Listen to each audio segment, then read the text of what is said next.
Good morning, everyone. Welcome to this online water talk organized by the Water Institute. My name is Roy Brouwer, Executive Director of the Water Institute. I propose we give people a little bit of time to log on before I start the webinar. Very happy to see so many people online already, and it keeps on filling up. We're also very happy to have the speaker today, Professor Daniel Jaffee, from Portland State University in the US.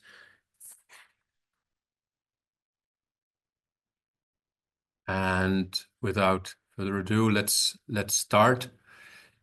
So as mentioned, welcome to this online water talk organized by the Water Institute. My name is Roy Brouwer, Executive Director of the Water Institute. I would like to acknowledge, first of all, before I introduce the speaker, that I participate today from the traditional territory of the neutral Anishinaabe and Haudenosaunee peoples. You see the map here in front of you. Our campus is situated on the Haldeman Tract, the land that was granted to the Six Nations, and that includes 6 miles on each side of the Grand River, as shown here on the map. Our work towards reconciliation takes place across our campus through research, learning, teaching, and community building, and is centralized within our Indigenous Initiatives Office.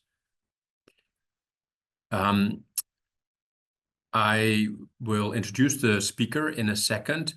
Before I do so, I want to make you aware of some housekeeping rules. The speaker will present for the next 30-40 minutes. If you have any questions, please use the Q&A box to write down your questions, and we'll get to your questions after the talk. And please use the Q&A box, not the chat. If you have any technical issues, the producer of the webinar today, my colleague Julie Grant, will be able to help you. So technical issues through the chat, but your questions for the speaker, please through the Q&A box. Then to the speaker for today, I already mentioned his name. Dr. Daniel Jaffee is an environmental and rural sociologist, professor of sociology at Portland State University. He achieved his PhD in 2006 from the University of Wisconsin-Madison, and he researches conflicts over water commodification and privatization. And he looks at the social, environmental, and economic impact of bottled and packaged water, and social movements around bottled water and water justice in the global north and south. And he published a book on the topic called Unbottled in 2023, and that book was published by University of California Press. So without further ado, I'm very happy to hand over the floor to you, Professor Jaffee. We're very happy to have you with us. Hi, thank you so much, Roy. And I'm really happy to be here. And I also want to thank Julie and Kevin and the Water Institute for this, very, very kind invitation to speak. And I also want to thank everybody who's joining us online. I'm honored by it's a great attendance, and particularly in spite of the sort of current highly distracting moment, shall we say, to put it mildly. So thank you very much for being here. Give you a quick sense of what I'm hoping to cover. I'm going to try to talk on some of the key issues that I cover in my book, in particular, sort of looking at what the implications are of bottled water's worldwide growth, really, what the implications are for social inequality, for water injustice, and also taking a look at sort of the diverse social movements that have sort of emerged to challenge that growth. And just to situate myself a tiny bit, I'm a qualitative sociologist, primarily an ethnographer. This book project involved research behind the book it's a mix of ethnographic research, but also analysis of documents, news media coverage, secondary analysis. So you'll get a taste of that sort of mix of approaches in the talk. And just a quick taste of what I'll be covering, a little bit of a background on the industry itself, its scale, its scope, talk about issues of tap water distrust, how it's linked to disinvestment, and the role of bottled water. And then sort of the middle of the talk, get deeper into issues of sort of social inequality and how that interacts with packaged water.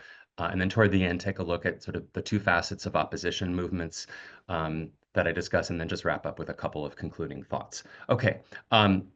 So I was interested in getting a handle on how big this industry is and packaged water. Uh, and the statistics really surprised me as well. You know, far and away the world's most consumed packaged beverage, leaving the others really in the dust, right? 455 billion liters consumed in 2022. And that means that it represents, you know, the single largest share, more than a third of the 600 to 700 billion single-use plastic bottles, beverage bottles that are consumed and disposed of every year, really an enormous part of the global plastic pollution crisis. Um, by one study, bottles and their caps together constitute half of all marine waste, right? It's incredibly significant part of this issue. And the industry has really seen, you know, almost an inexorable rise since its advent, really in the very late 70s, early 80s. Steady growth every year except for 2 years during the Great Recession. This is bottled water consumption uh, in the US, pardon the antiquated gallon measurement here, but this is gallons per capita. So you see it rising, the black line, and drops for a couple of years, '08 and '09, and then just resumes its rise and surpasses soft drink consumption, which is trending down, and then reaches 47 gallons per capita per person in 2021.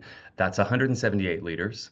And that's a lot. It's about fourth place worldwide in terms of per capita consumption, and far more than Canada. Canada, on average, Canadians consume only 73 liters per person of bottled water.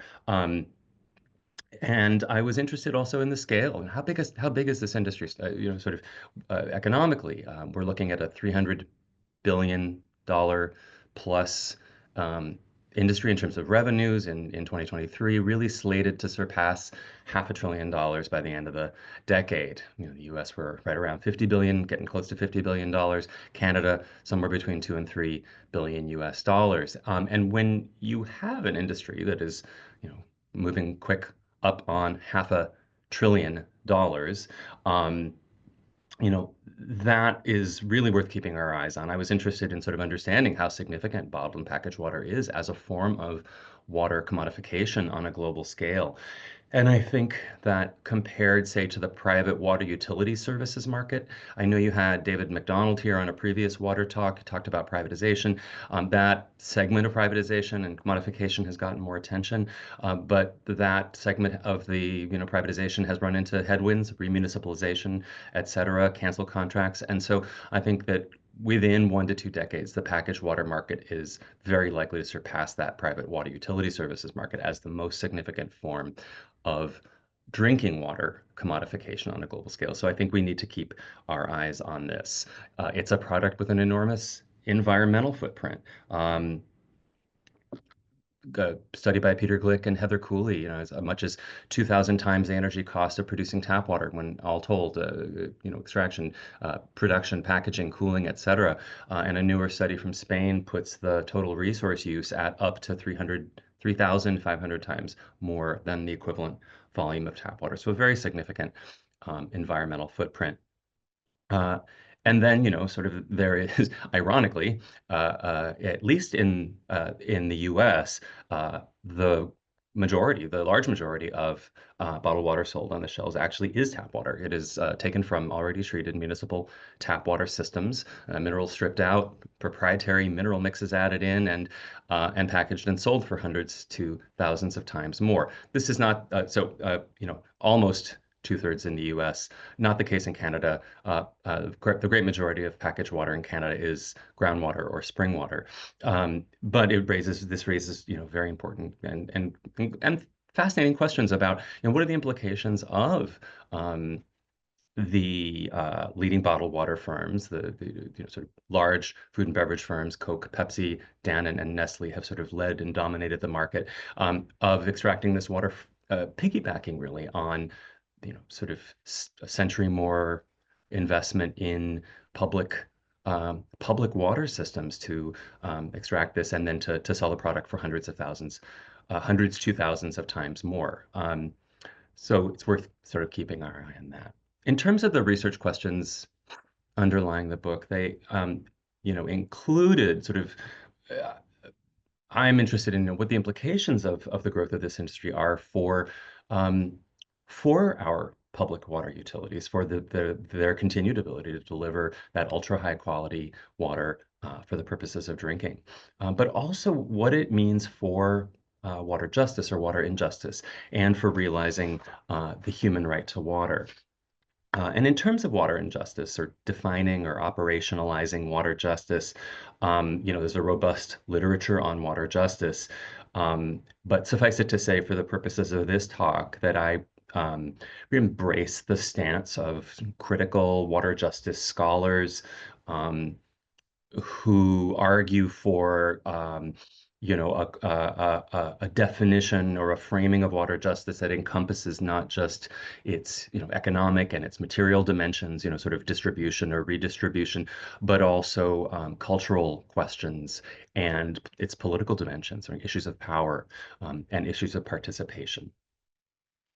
Okay, turning to the infrastructure issues, right? We've all seen, shut off or deteriorating water fountains, and really, I want to turn to the question of how bottled and packaged water intersect with the state of public water systems. In the U.S., at least, we have a 45-year or more trend of federal disinvestment in drinking water infrastructure, a decline of something like 80% in inflation-adjusted terms since its peak in the late 1970s. Capital needs especially have been neglected, and the fiscal pressure or the fiscal responsibilities have pushed down onto cities and states who do their very best. But especially in communities with low tax bases, high rates of poverty, this um, fiscal pressure is breaking through in terms of aging water pipes, broken water mains, deferred maintenance, an enormous problem of deferred maintenance, something like $3 trillion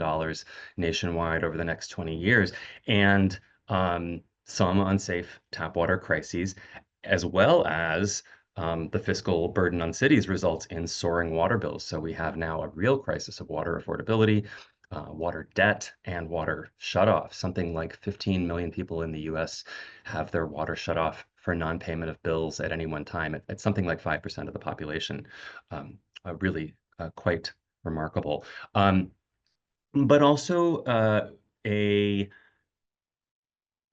cycle of disinvestment leading to deterioration, leading to distrust, right? And that distrust in tap water, often leading to tap water avoidance and the replacement of tap water with bottled water, packaged water. And then there is the fear that that then tends to lead to the weakening of political pressure or political will to push politicians to invest or to allocate sufficient tax revenues to fund those direly needed infrastructure improvements. And you'll have to excuse me for a fair amount of US-centric info in the next few slides. I know that Canada faces many of the same trends and forces, although with some differences. The industry is aware of these, the bottled water industry is aware of these dynamics and sees them as a market opportunity. Primo Water, one of the big bottled water makers, recently actually purchased Blue Triton, which itself purchased Nestle's bottled water operations, told the U.S. Securities and Exchange Commission in its filings, we intend to capture new customers as we capitalize on favorable consumer trends, including concerns about deteriorating municipal water quality. And this underlies what many of the industry's critics sort of decry as a long-running war on tap water, or marketing or advertising that either subtly or overtly sort of casts doubt on the safety and the quality of public tap water. It's not all companies, it's certainly not all the time, but it has been a major and continuing element. And the net result of this has been a loss of trust and a drop in tap water consumption. Here, since the beginning of the century, the light blue bars are the changes in tap water consumption in the US, sort of falling most years, except for a few years around the Great Recession. And then in the black bars, the bottled water changes in bottled water consumption, rising in all but 2 years. And it's worth noting that these losses in tap water consumption are on top of previous very significant losses of something like 30 gallons per capita, or 120 liters or so, prior to the turn of the century.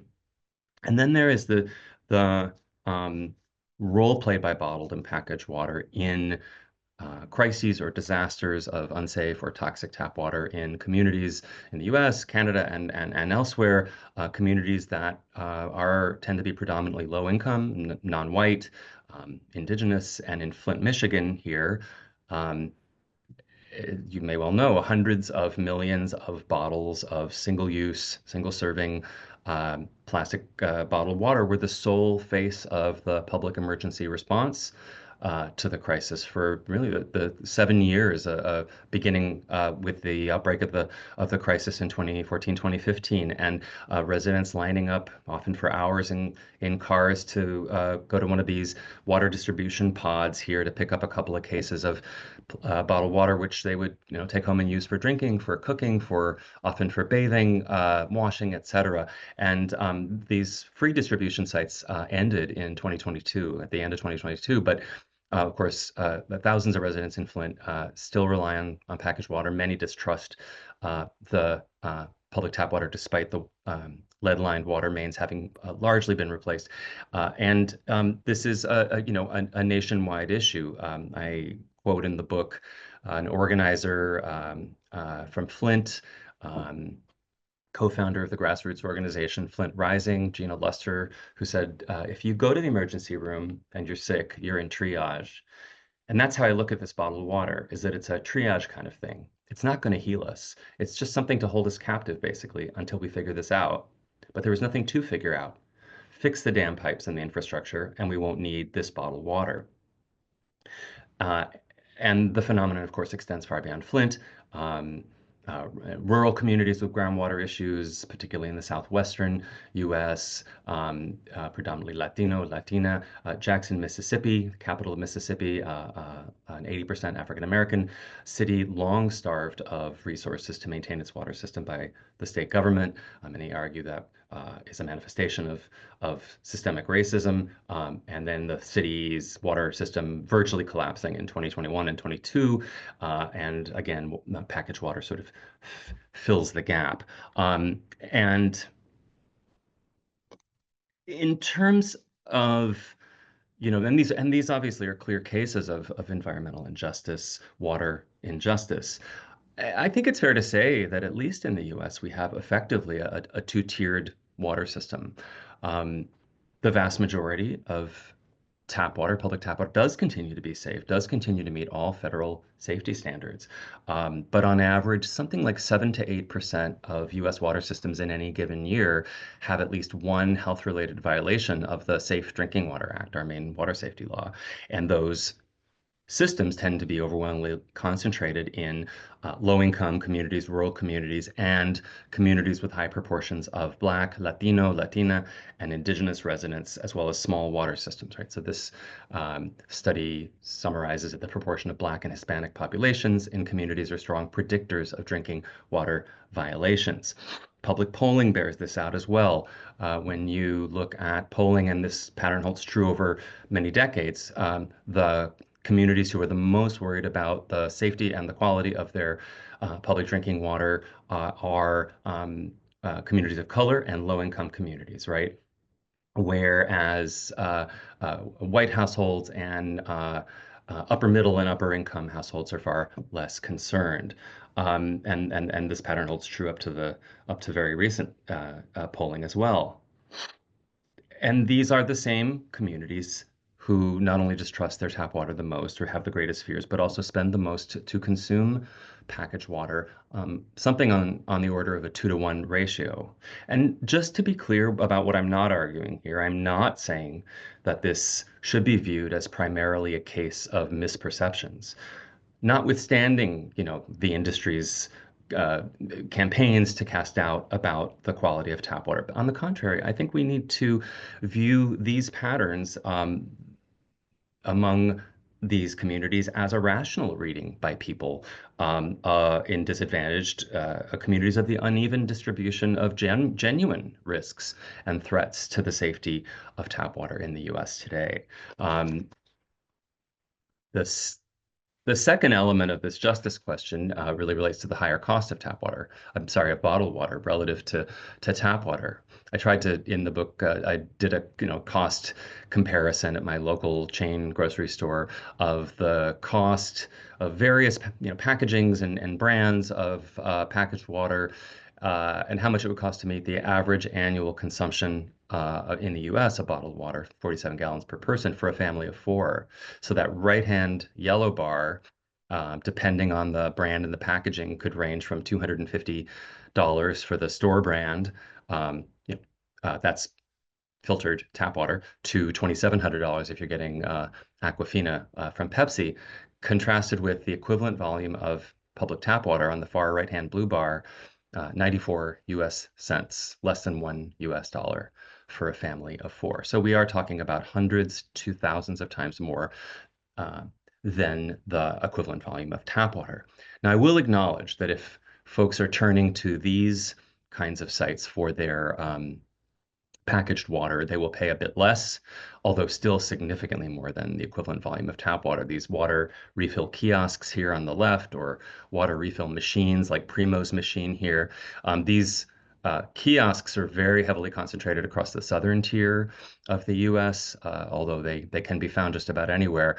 And some recent studies have shown that their location, geographic location, is very strongly positively correlated with low income and with the occurrence of drinking water violations in neighborhoods and communities. On the right, Primo's water machine, if you look closely, the ad on the top says your tap water can hang out in some pretty seedy joints, and a picture of a corroding municipal water pipe. And then there's the question of sort of who consumes bottled or packaged water and why.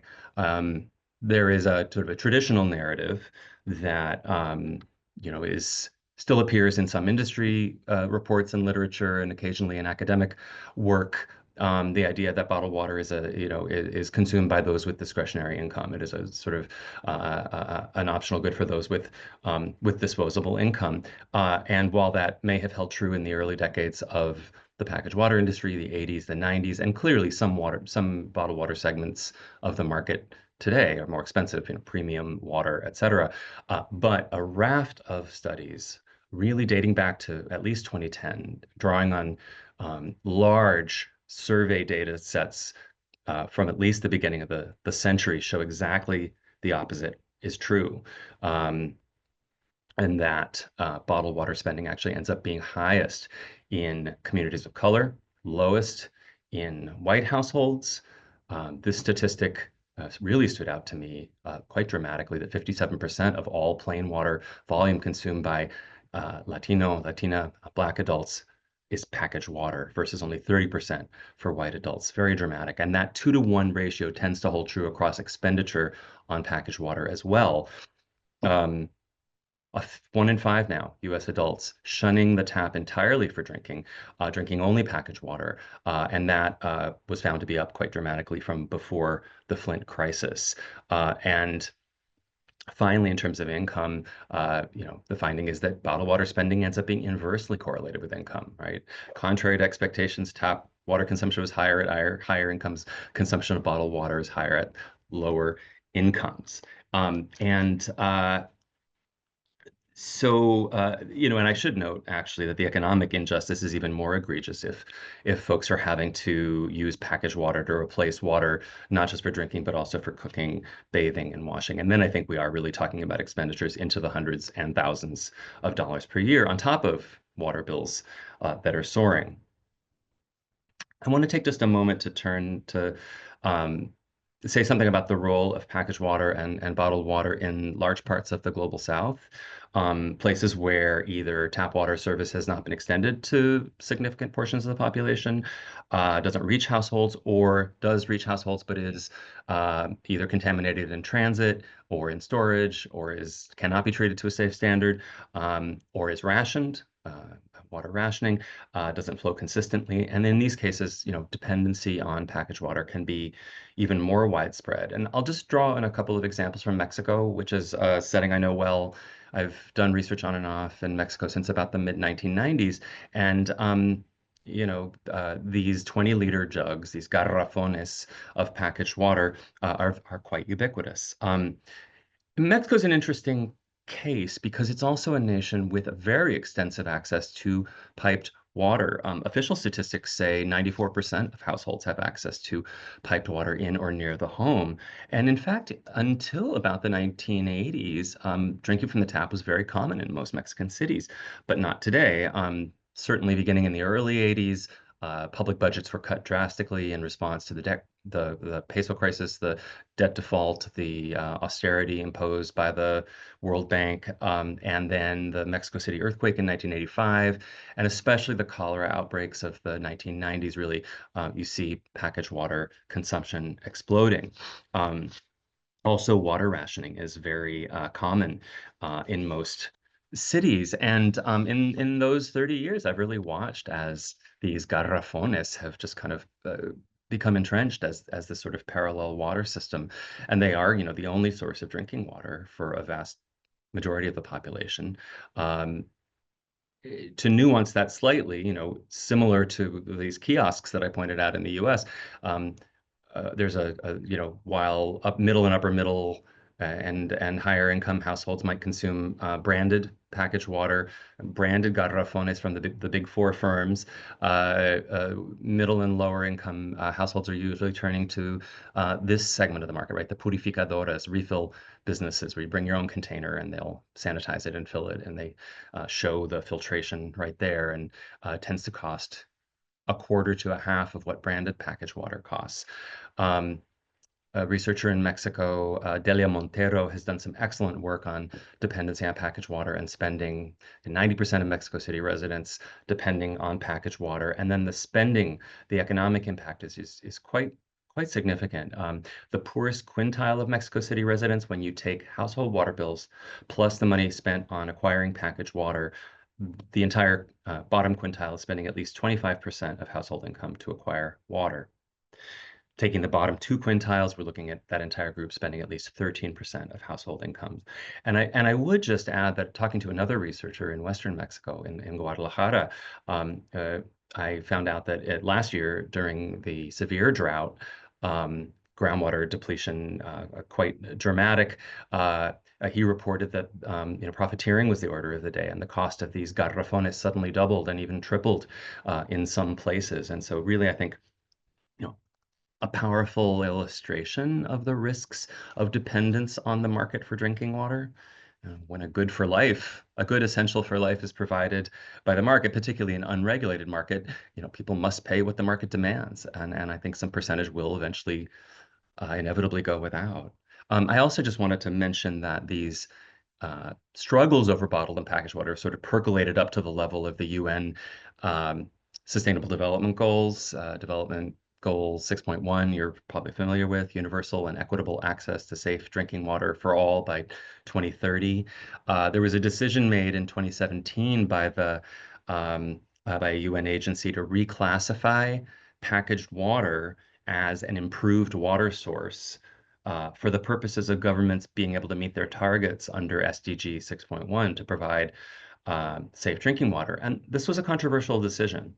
You see here, improved drinking water sources include, and then they added packaged water, bottled and sachet, which is plastic bags of water. On the one hand, you could say this, merely sort of acknowledges the reality on the ground in many parts of the world where packaged water is already currently meeting the needs, or maybe the sole source of drinking water for hundreds of millions of people, if not more. But critics have really assailed this decision as effectively granting governments an escape clause or a get out of jail free card, allowing them to sort of technically meet their goals under the SDGs without any additional public spending to improve or expand tap water infrastructure. To the extent that the SDGs have a prescriptive or a forward-looking element, defining which kinds of policies will actually meet the target is really important. And I think this raises the sort of crucial question: what are the ethical and moral implications of effectively consigning a significant portion of the world's population to live more or less permanently in a more costly packaged water world? And so, taking all of this into account, the water and environmental injustice issues from global north, issues in the global south, I argue in the book that dependence on packaged water, medium term, long term dependence, right? Not necessarily packaged water use in the immediate aftermath of a disaster, but longer term dependence um, really is a marker of water injustice. I think it serves as a sign or a red flag, really, that the human right to water is being abridged or being denied. And the higher economic cost of that dependence on packaged water means that its presence also, dependence on it also exacerbates already huge racial, ethnic, and class inequalities. And so for those and other reasons, I think that the spread of bottled and packaged water and dependence on it poses a threat to the prospect of fully realizing the human right to water. Okay, now I want to turn to the movements, the social movements that are sort of challenging this commodity at both ends of the commodity chain. I think of them sort of falling into sort of two broad categories. One, where the water is extracted, and the other where the water is being consumed. So first, where the water is being extracted. Even though groundwater and spring water account for less than half of all packaged water worldwide, and only about a third in the U.S.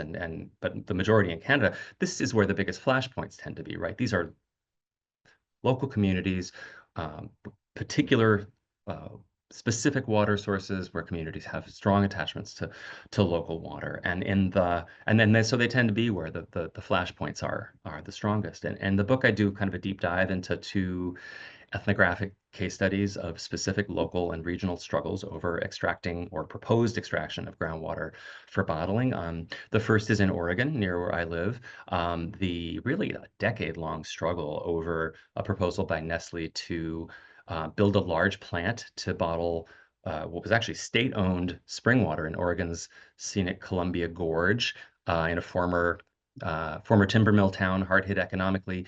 The proposal began in 2008. In the early years, the opposition was mostly focused at the state level, the legal realm, environmental NGOs, and others. But beginning in about 2015, this issue really just exploded into public consciousness. We had a severe drought hitting the Western U.S.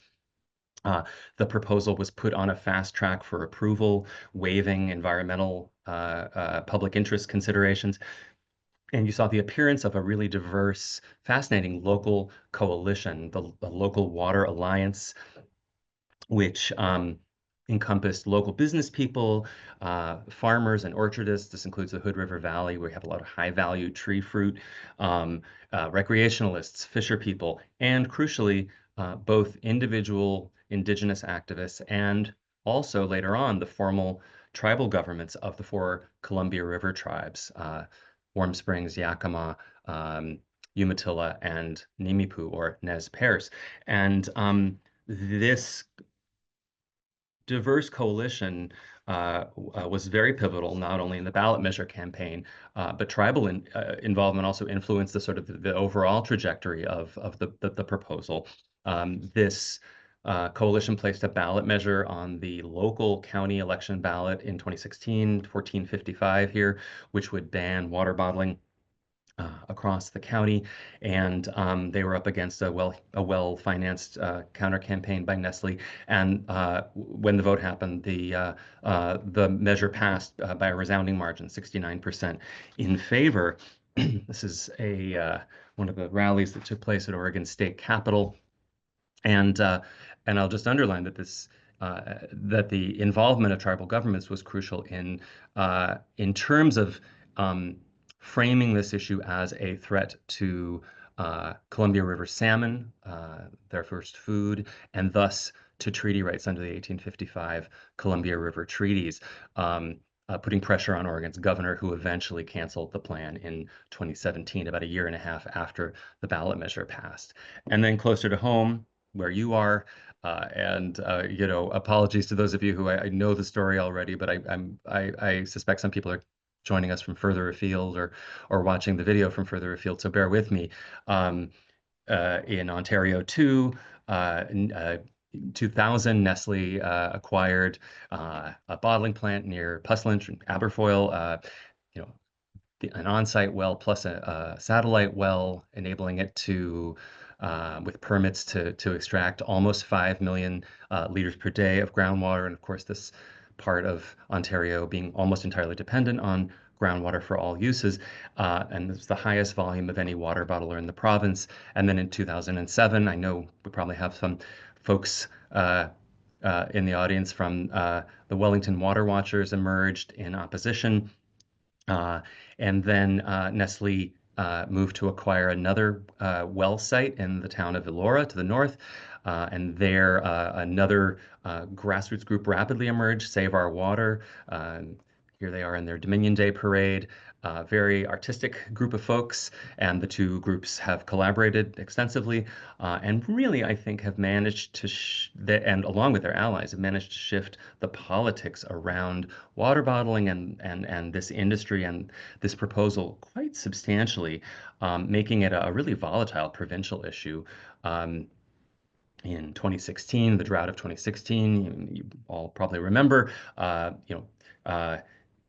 drought kind of put this on the map. The Wynne government criticizing the bottling industry, saying it needs to be treated differently than other water users, raising the extraction fees for bottlers quite dramatically, then placing a moratorium on new water bottling permits, a moratorium which was extended by the incoming Ford administration, conservative administration, and then in 2021, eventually, it ended, and they announced after a long study a set of new provincial groundwater policies, which included, among other things, a new provision for a local government veto over large new proposed water bottling sites, quite significant, really effectively blocking Nestle's and then Blue Triton's access to the Elora well in terms of being able to operate it. And then finally, Nestle selling its North American bottled water business in 2021, the US and Canada, all the brands, all the wells to private equity consortium called Blue Triton. So bookmark that.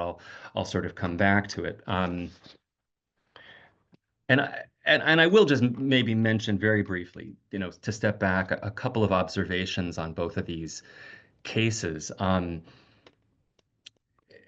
Both of these case studies of sort of contesting extraction. I mean, in both cases, local water advocates used, their messaging sort of involved both drawing on particular local meanings of local water relevant to local communities, using the prospect of future scarcity to dramatize the threat to local water, often framing the removal of water as exportation. The threat in Oregon framed around sort of the threat to the high value agricultural industry in the area. In Ontario, more a threat to the prospect of the availability of sufficient drinking water for future population growth. Both assembled broad coalitions across traditional lines, urban, rural, left, right. They also represent what the geographer Zoltan Grossman calls unlikely alliances, sort of alliances between indigenous and non-indigenous activists, and both managed to sort of shift the politics quite substantially at the provincial or the state level, and also using treaty rights to sort of impact potentially the threat of federal action. And then to move on very, very briefly to the other facet. Oh, and here is the representatives from Six Nations of the Grand River Haudenosaunee forming a really important alliance with Water Watchers, framing this issue of Nestle's extraction around under the Haldeman Tract here and other traditional lands as an issue of land sovereignty and water injustice, particularly due to the fact that on the Six Nations Reserve, only a minority of the population has access to safe drinking water. Most have to rely on packaged water in some form. So another situation of water injustice. And then the other facet, just very briefly, at the consumption end, sort of a diverse constellation of movements, really, by local governments, by nonprofit organizations, universities, businesses, even to ban bottled water purchases and sales, particularly by local government or university administrations, but also, on the other hand, to expand access to safe, clean, free drinking water in public spaces, right?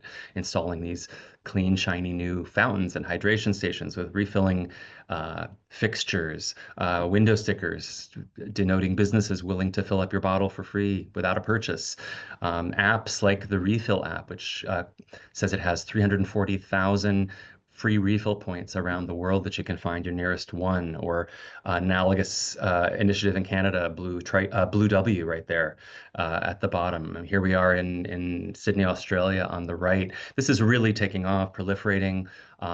Some coordination on the international level. Blue Communities, based in Canada, has about 90 municipalities in 9 countries around the world, plus schools and universities.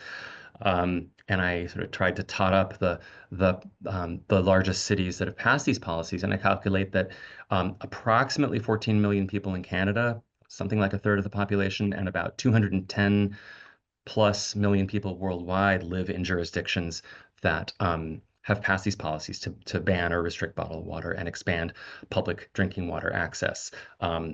Universities, CSU system, the UC system, very large university systems continuing to eliminate packaged water as part of larger efforts to eliminate single-use plastics. Airports, SFO, LAX, and it's worth noting that even in places with localized water quality problems, pipes, lead-lined, lead-containing water lines, et cetera, that need not be an impediment. The Detroit public schools are a great example, right? They detected lead in their water, they shut off the school water fountains, and it could have ended there, like in so many school districts around North America, with students drinking packaged water. But Detroit schools managed to use $3 million.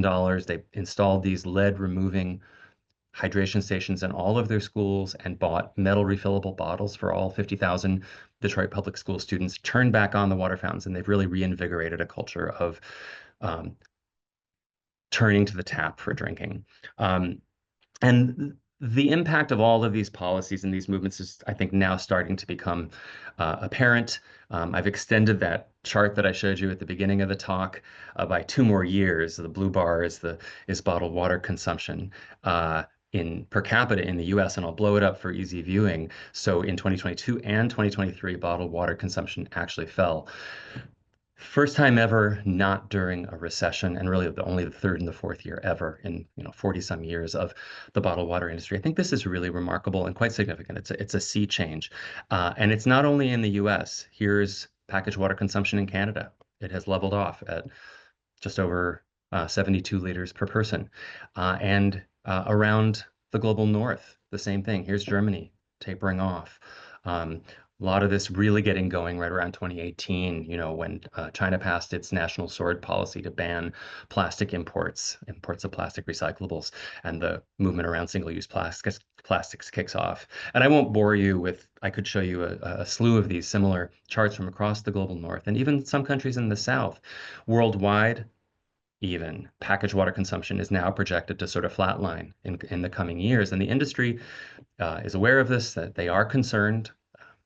Food and drink analysts saying refillable bottles are one of the biggest risks to sales of bottled water. I quote a Nestle manager saying the water bottle has in some ways become the mink coat or the pack of cigarettes. It's socially not very acceptable to the young folks, and that scares me. And then just to sort of wrap things up, let me just add, I think then, though, I want to say, it's worth, and it's important to keep in mind that this change in fortunes, this change in trajectory is really the result of, at least in the US, of 2 countervailing trends, right? Bottled water consumption really falling among privileged groups, white households, Asian households, groups with higher incomes, with high trust in tap water, as the demand for refilling really soars. They're walking away from packaged water and going back to the tap. But among communities of color and low-income communities here and elsewhere, distrust is high, and the avoidance of tap water continues to increase. And so I think the net outcome is a slight tapering, but it's only going to be by substantial reinvestment in public water infrastructure, with priority given to precisely those communities, that I think we have a chance of interrupting that vicious cycle of disinvestment, deterioration, distrust, tap water avoidance, to make the shared good of public tap water once again trustworthy for everyone. So I'll just end with this note that you may have seen the news around Blue Triton's announcement that it's both merging with Primo Water, and remember, Blue Triton purchased Nestle's bottled water business in North America,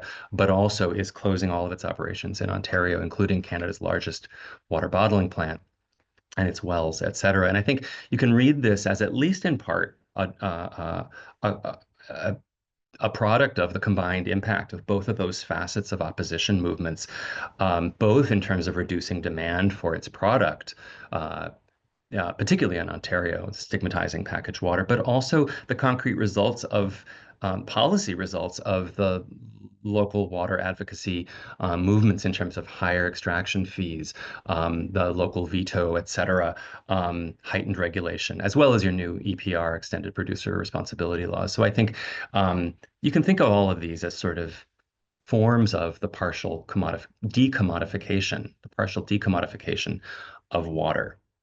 So I'll leave it there. Thank you so much, and I look forward to discussion and hearing your thoughts in the time that we have left. Thank you, Dan. Wonderful presentation. We've got 15 minutes left for some questions and discussion. There are two in the Q&A box already, so I'll just start with those. And for those of you who have a question for Dan, please use the Q&A box to enter your question, and then I'll read it out loud to him, and then he can answer it. So I got two anonymous attendees, Dan. The first one is talking about Bolivia. South America privatized their water and then publicized it later, additionally, by adding that water is a human right. And then the question is, do you think that this process, so first privatizing it and then later adding that it is a human right, do you think that this process has helped people in decision-making positions to change their approaches to investment in municipal sources? Investment in municipal sources, is that what you said? Yeah, municipal sources. Okay. Yeah, do you want to read me the second question maybe, and I'll try to sort of Yeah, do and then the second question is also anonymous. Because of the fires in LA, there is discussion of distrust or orders not to use the tap water because of the contamination. Do you think that this will be easily mended, or do you think that water companies will profiteer and change the dynamics of packaged water in the city? Yeah. Okay. Yeah, great questions.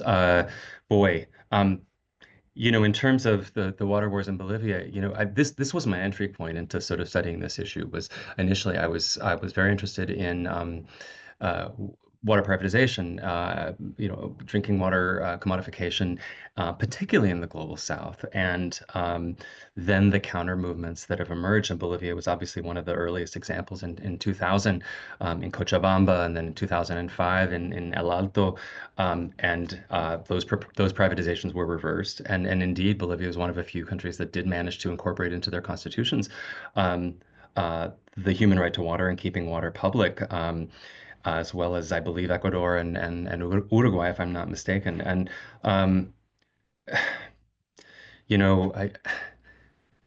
my understanding of the situation in places like Cochabamba is that has been really pivotal and very important, but it has not resolved the questions of sufficient investment to maintain and particularly extend that water system to urbanizing populations, and that's really where some of the issue is. And I think certainly on a global scale, and particularly in parts of the global south, that is a conundrum, right? If folks are dependent on either trucked water or packaged water or a suite of informal water sources to sort of make ends meet, there is room for profiteering. And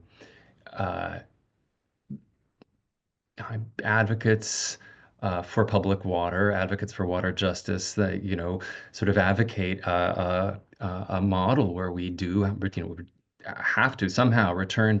These are public goods. These are public infrastructure. Clean drinking water is a public good, and I think it requires public investment.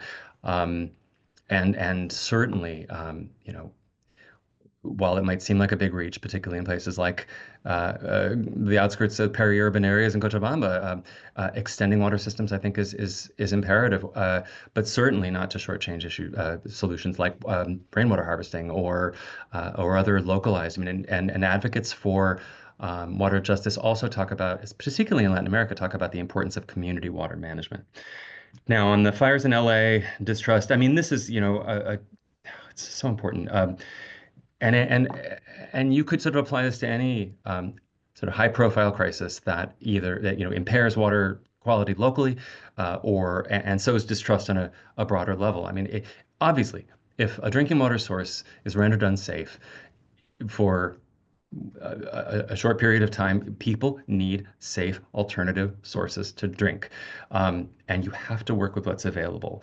I do feel like, and I argue in the book, that I think um, like, Flint's an interesting example. For example, if you go back to Flint, the activists in Flint, as well as Michigan's governor, requested a federal disaster declaration from the federal government that would have enabled FEMA, the Federal Emergency Management Agency, to come in and bring bulk tanker trucks to provide bulk water to people to fill their own containers.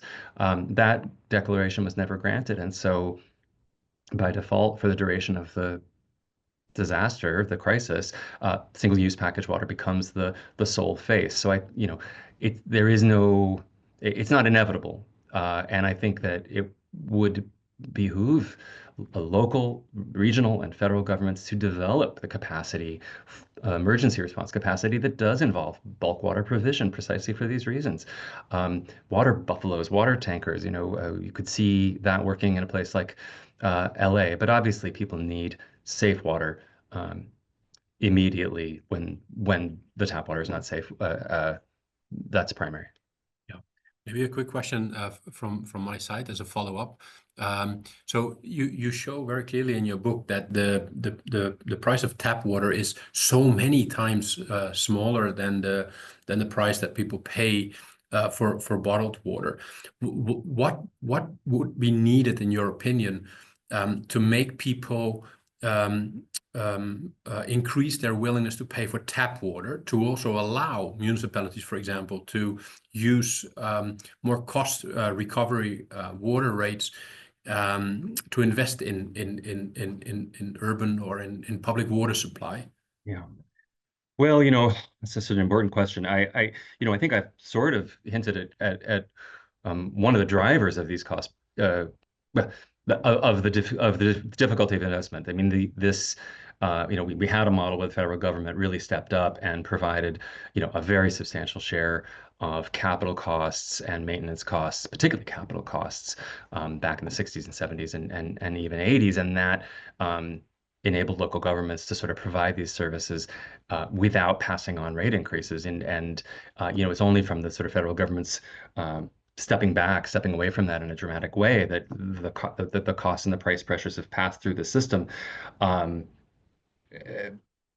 In terms of, you're talking about willingness to pay additional costs for water. The affordability problem that we have is if you're The Guardian did some really excellent reporting on this in the past, has done some on the past few years, along with Consumer Reports around water justice and the U.S. water system. And they found that, already we've got a situation where water rates have risen something like 100% in the past decade in most places. And in some cities, up to 40% of the population is already unable to afford water and sewer bills, right?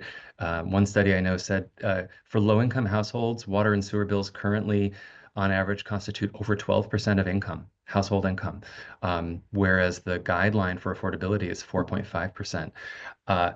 So certainly some kind, advocates, water justice advocates in the US are pushing affordability programs in utilities where state governments get involved or local governments get involved. There's cross subsidy involved, and income-sensitive water rates are instituted such that households do not pay more than that 4.5% or 2% for water alone, because in the U.S. we usually bundle water and sewer together, and that water debt be forgiven and that water debt not be accumulated. I mean, certainly and then extending that model to the federal level, we don't have a permanent water bill assistance program in the U.S. That would be analogous, say, to the home heating program, and that's a glaring gap. There was something temporary put in during the pandemic, and I don't know how long it's going to last. But cross subsidy's got to be an important part of it, and federal subsidy as well. Yeah. Willingness to pay. It's a how it's tough to be willing to pay more when you're already paying too much. Mhm. Yeah, I was thinking about the 13% and the 25% rates that Yeah, we're presenting for bottled water. So yeah. if that is affordable, or if that is a willingness to pay, Debate, yeah. but anyway, I But, obviously take your point. Let's maybe move to Karen, because I think she already entered her question early on in the chat, and she copied it into the Q&A. Thank you, Karen. Emergency use of bottled water is a big hurdle. Bottled water is likely bottled water is the most convenient way to manage in an emergency. But have other jurisdictions handled water emergencies without using it?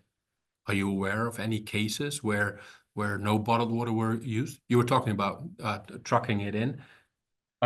none whatsoever. I'm not aware. Certainly, there are just part of the disaster response in Hurricane Katrina. Some of the natural disasters, weather disasters. You know, we've seen the federal government, or sometimes the armed forces themselves, come in and bring these water buffalo tanker trucks. It certainly does happen. The capacity is not well developed, but it does exist. And I'm not going to take the position that an absolutist position that packaged water has no use or should never be used. I mean, certainly there are gradations, and when to use the term packaged water, which obviously encompasses a broader range of things, you are including the refilling of the private businesses charging for the refilling of existing containers. Now, is there a way to have a public good, to have emergency water response be a public good that is not commodified in any long-term sense? Yes, I think there is, and whether that water is provided in bulk containers by public authorities. Or through delivery of tanker trucks or what have you, but I certainly and in the present moment you've got to have a mix of sources and a mix of solutions. Okay. I think we're getting close to the end. Maybe one more question. Rob Case, your colleague, is asking, what do you see as the significance of the anti-bottling activism in the US and Canada, given that the water bottlers don't actually take that much water?